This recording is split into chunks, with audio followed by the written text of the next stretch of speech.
Yeah, what a game. Really, really happy with the way we finished the game and battled through.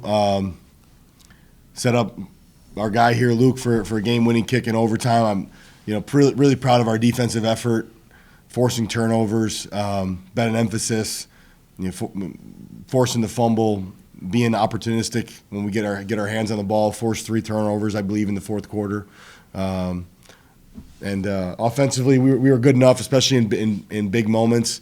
We found some rhythm with our running game, and Merrimack, credit to their defense and their team. They're a really good defensive team. Their defensive backfield is strong and confident, and they play really good football. And they gave us some trouble, but we're learning how to play together, and we played a lot of close games this year, and I think that's kind of forged our team a bit, and we're learning how to.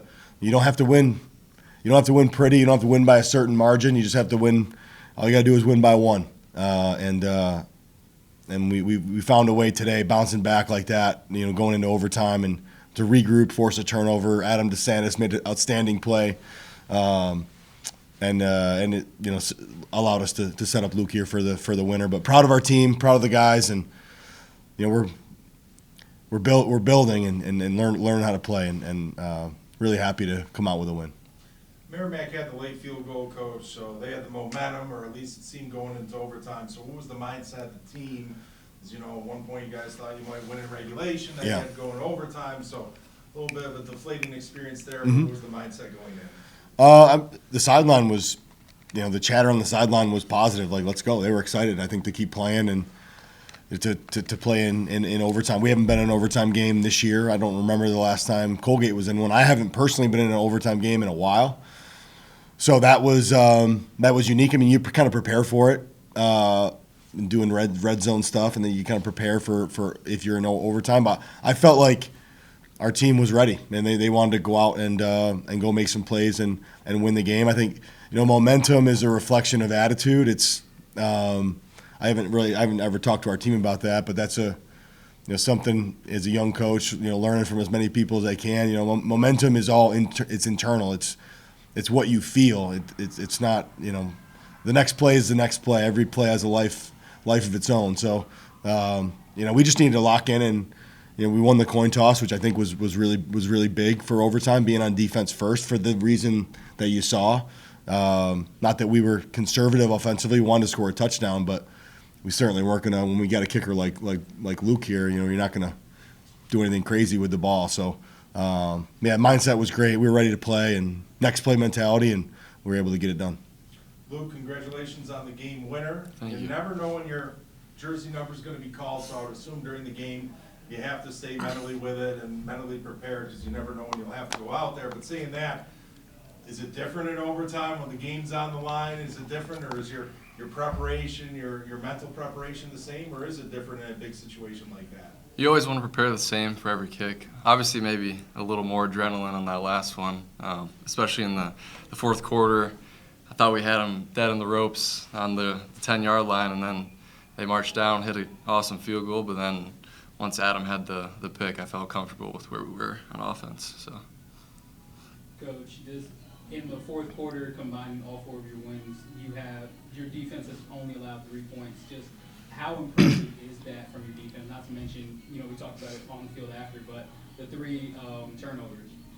Yeah, our defense in the second half of games has been playing well all year long. I think they grow throughout the game. I think our defensive staff does a good job of making adjustments, and the players do a good job of taking those adjustments and applying them to what they're seeing out there on the field. I mean, you're not going to win many games if you give up points in the fourth quarter. So I don't know if that's the chicken or the egg there, but we definitely, I think, rally throughout the game. And I think today the opportunistic defense, the play that Christian Magliacano had on the interception, he was a contained rusher and they were running sprint out, and he's just a great football player.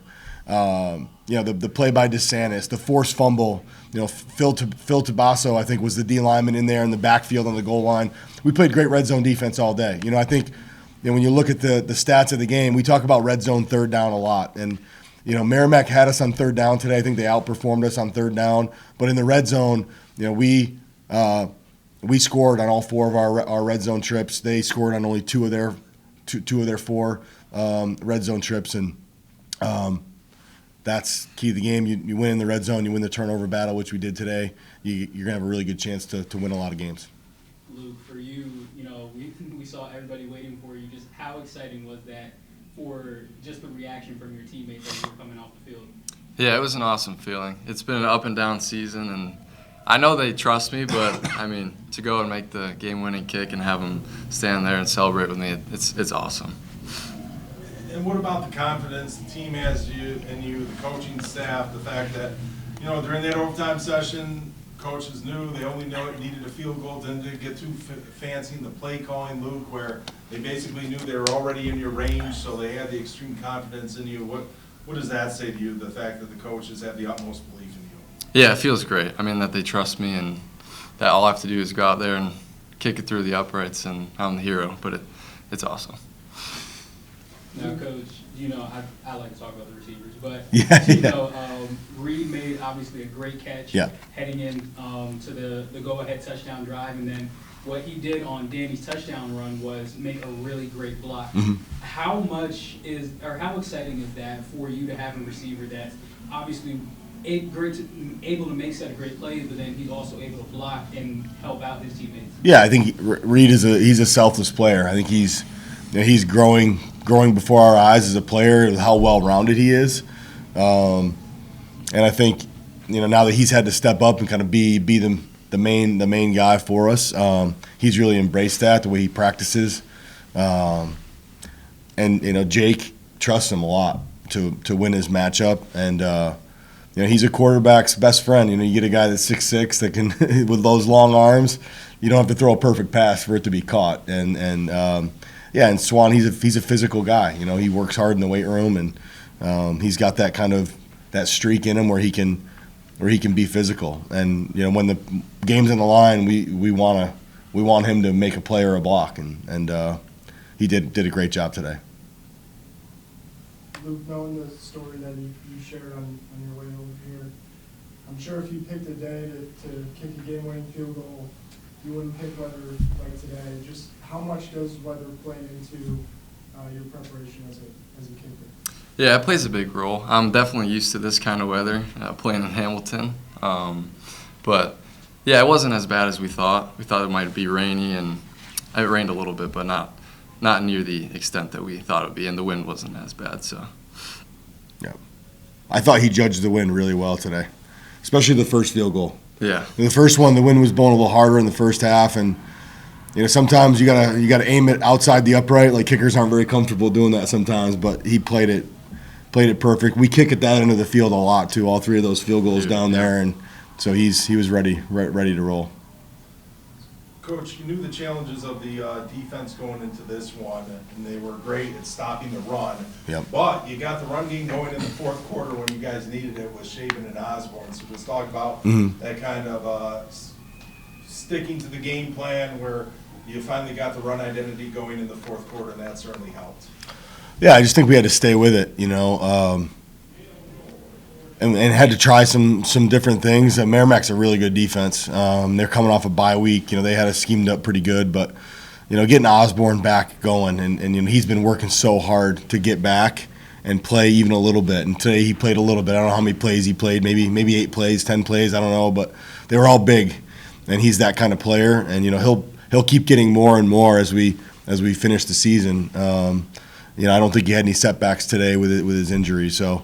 I think our O-line, I don't know if we played our best in the first half, but we definitely got better in the second half. And, Shaben has such a feel for the moment, too. And, Brendan Casamajor had some big runs, converted a first down. Marco Maldonado popped one for a 10-plus yarder in the fourth quarter. I think we started to find some different schemes and formations that we felt like we could attack, and then the guys did a nice job. And, moving them off the ball. I don't know how many. I don't think many plays went for negative yardage today. We, maybe 1 sack. I don't know if any runs lost yardage. We weren't gaining any big plays, but we weren't losing yardage too. No, not many negative plays. So, the guys did a nice job, and Ozzie did a good job, killing the clock and wasting the time at the end. Colgate football undefeated when Fitzpatrick family has the coin toss. Yeah. Is that going to be something going forward? Just talk about Jeez. that experience. I know you're focused on the game. Yeah. It must have been great to see for you. It was really cool, and I'm appreciative of our administration for including them in the family weekend coin toss. My kids were asking how the coin toss worked. They thought they were going to call heads or tails. I think as of this morning, I had to correct them that they weren't going to call heads or tails. But they were excited to that we won the coin toss, and just Hamilton is a special community. Colgate's a special place. Like, everyone's been so welcoming to us, and to welcome my family and kids. It just makes them feel. Moving from one school to another is not easy. My kids are young enough to where, they can do it easier than most. But, the community welcoming us like they has really made this transition easier. It's easy for me. I can just go to the office and work. But for them, they're in school and in the community, and so for my wife and kids, it's been great. And we're 1-0 in the coin toss. I don't think we should suggest that they do it more, because they'll want to be out there every day. So we don't want to spoil them. Any other questions? Thank you, guys. Thank you. Thank you.